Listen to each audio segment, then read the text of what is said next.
Si l'on dresse la liste des peuples les plus cruels de l'histoire, la population de la ville de Ninive ne peut être ignorée. La Bible elle-même témoigne des atrocités commises par les Ninivites.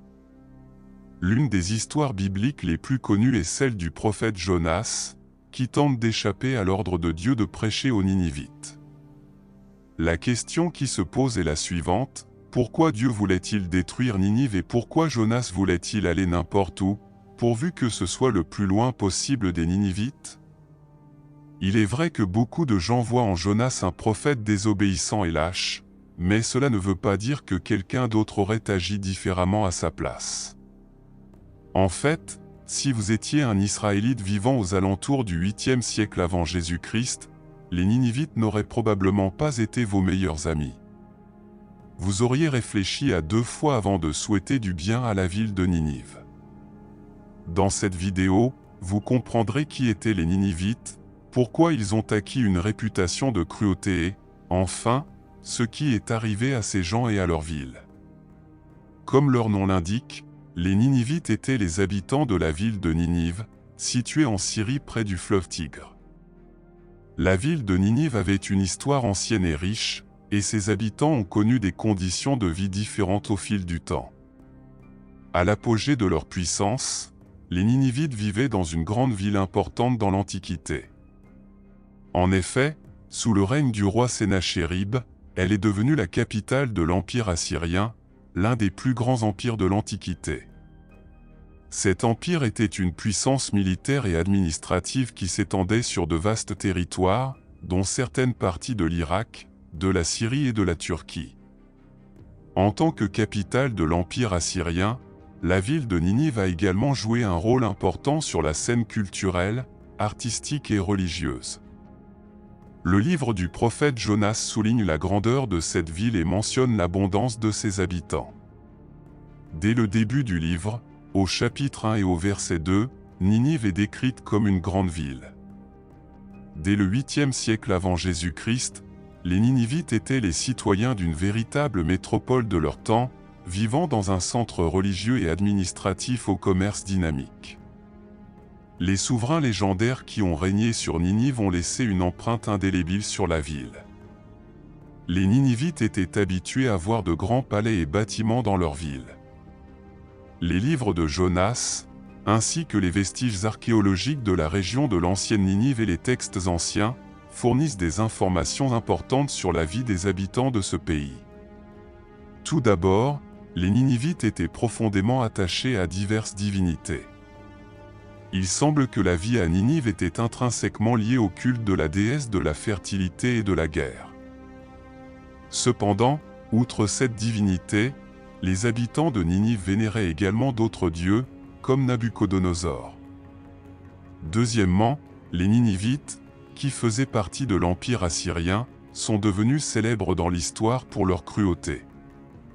Le livre du prophète Nahum dépeint ce peuple et sa ville comme l'incarnation de la cruauté, de la brutalité et de la méchanceté. Le Seigneur a décrit Ninive comme une ville sanguinaire et cruelle, un centre de mensonges et de violence, un lieu où le crime était répandu. En effet, les atrocités commises par les Assyriens dans leur campagne montrent qu'ils étaient parmi les peuples les plus brutaux de l'Antiquité. D'après les récits historiques, les Ninivites étaient fiers d'exécuter leurs victimes et d'exposer ensuite leurs corps mutilés. À certaines périodes de leur histoire, des pratiques de torture telles que l'arrachage des yeux, l'écorchage vif et l'arrachage de parties du corps, en particulier des oreilles et du nez, semblent avoir été courantes chez les Ninivites. Outre la violence physique, il semble que l'injustice sociale ait également été un trait distinctif des Ninivites. Ainsi, les habitants de Ninive sont devenus célèbres pour leur malhonnêteté, leur arrogance, leur manque de pitié et de scrupules. Ils étaient extrêmement matérialistes, avec un désir insatiable de pouvoir et de domination. Pour satisfaire ce mode de vie impitoyable, ils ont eu recours à la guerre. Les Assyriens, avec leur capitale Ninive, étaient une véritable machine de guerre, dévastant tout sur leur passage. Le prophète Jonas a vécu à une époque où Ninive était à son apogée et possédait la redoutable puissance militaire assyrienne. Cependant, Dieu a envoyé Jonas dans cette ville pour prêcher aux Ninivites, à cause de la grande méchanceté de ce peuple. Jonas, comme nous le savons, était réticent à accomplir sa mission. Il voulait que les Ninivites soient détruits, craignant peut-être que leur survie n'entraîne la destruction de son propre peuple, qui vivait sous la menace constante des Assyriens. Mais Jonas ne peut se soustraire à l'ordre du Seigneur et n'a d'autre choix que de se rendre à Ninive.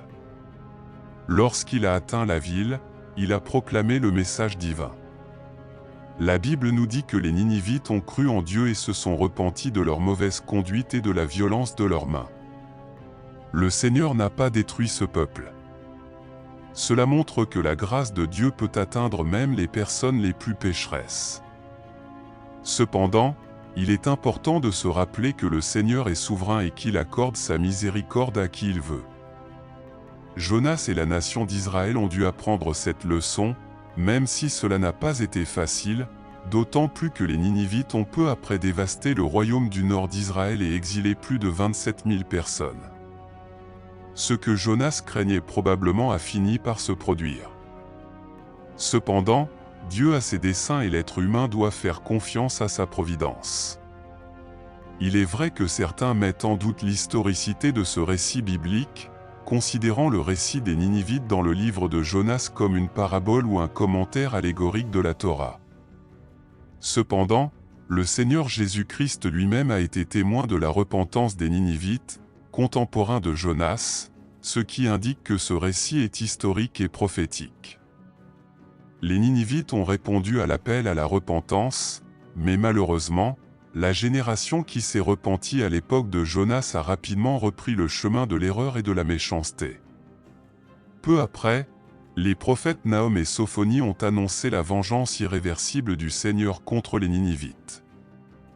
Le livre du prophète Nahum présente une image détaillée de la sévérité du jugement de Dieu qui allait s'abattre sur le peuple. Dans un passage de sa prophétie, nous lisons ce qui suit. « Au bruit des fouets, au cliquetis des roues, au galop des chevaux et au cliquetis des chars, les cavaliers s'avançaient avec des épées étincelantes et des lances étincelantes. Beaucoup perdirent la vie, formant des montagnes de cadavres, et les corps s'entassaient, faisant trébucher les gens. C'est ainsi que tomba la majestueuse et grande ville de Ninive en 612 avant Jésus-Christ, lorsque les Mèdes et les Chaldéens unirent leurs forces pour l'attaquer. Sa population fut massacrée à tel point que des squelettes furent retrouvés entassés sur le site archéologique de Ninive sans même avoir été enterrés. Finalement, les ruines de la ville de Ninive furent abandonnées, si bien que moins de 2 siècles après sa destruction, l'endroit où les Ninivites avaient vécu était tellement désolé qu'il était difficile de reconnaître qu'une grande ville avait existé à cet endroit. En fait, cela s'est produit exactement comme le prophète Sophonie avait annoncé ce que Dieu ferait aux Ninivites dans leur ville. Ils se répandront vers le nord et détruiront la Syrie, laissant Ninive complètement en ruine, aussi sèche que le désert. Au milieu d'elle se percheraient des troupeaux et des animaux sauvages, même le hibou du désert et le corbeau se percheraient sur ses piliers. Leurs cris résonneraient à travers les fenêtres, et il y aurait des décombres aux entrées, des poutres de cèdre à découvert. C'était la ville qui s'exaltait, qui vivait dans l'insouciance et qui se disait qu'il ne resterait que des ruines où vivraient des animaux sauvages. Tous les passants ricanent et serrent le poing. Maintenant, j'aimerais savoir si vous connaissiez déjà l'histoire des Ninivites, dites-le nous dans les commentaires. Et bien sûr, si vous avez apprécié cette vidéo, cliquez sur le bouton like et abonnez-vous à notre chaîne. Nous apprécions votre soutien. Rendez-vous dans la prochaine vidéo.